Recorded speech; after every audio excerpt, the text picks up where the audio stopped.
இந்த பதிவில் வந்து நான் ஒரு சின்ன ஒரு அறிவுரை சொல்லலாம்னு இருக்கேன். அதாவது எந்த ஒரு நாட்டு மருந்துமே பெற்றோர்கள் மற்றும் பெரியவர்களோட அறிவுரை இல்லாம யாரும் எடுத்துக்க கூடாதுப்பா.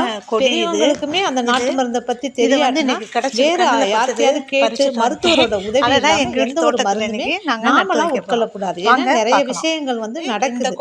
சரிப்பா? அதனால பெரியவர்களின் உதவியுடன் நாட்டு மருந்து தலைசுருளி அப்படின்னு சொல்லுவோம். அதை தான் இப்போ நாங்கள் நட்டு வைக்க போகிறோம். இது வந்து ரொம்ப மருத்துவ குணம் கொண்டது.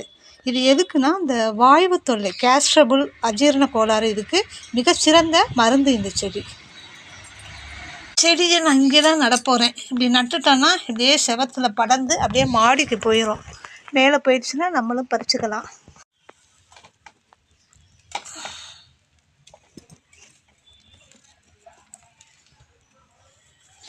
எறும்பு வேற கடிக்குது.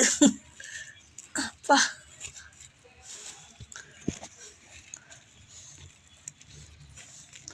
நல்லபடியாக வளரணும் கடவுளே, அப்பனே. இதோ நாங்கள் நட்டுட்டோம்ப்பா. தண்ணியெல்லாம் அன்ன டெய்லி நாங்கள் சேர்த்து வைப்போம். காய்கறி வேஸ்டேஜு, அரிசி கழுவுற தண்ணி, பருப்பு தண்ணி இதெல்லாம் சேர்த்து வச்சு செடிக்கு தான் நாங்கள் கொடுப்போம்.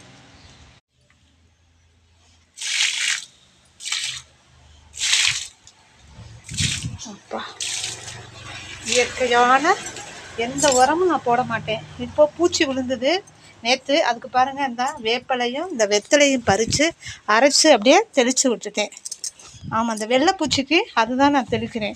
ஏன்னா ஷாம்பும் வேப்பனையும் தெளித்தோன்னா அது நமக்கு மெஷர்மெண்ட்டும் ஒவ்வொரு நேரம் மாறிடுது.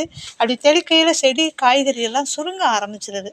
அதுக்காக வேப்பம் கொழுந்தையும் வேப்ப இலையும் இன்றைக்கி வந்து இந்த வெத்தலையும் பறித்து தான் தெளித்து விட்டுருக்கேன். எங்கள் ஊரில் இந்த செடியை வந்து எங்கள் பக்கத்தில் தலை சுருளின்னு தான் சொல்லுவோம். உங்கள் ஊர் பக்கம் நீங்கள்லாம் இந்த செடிக்கு என்ன பேருன்னு கொஞ்சம் கமெண்ட் பாக்ஸில் சொல்லுங்கப்பா, நானும் தெரிஞ்சுக்கிறேன்.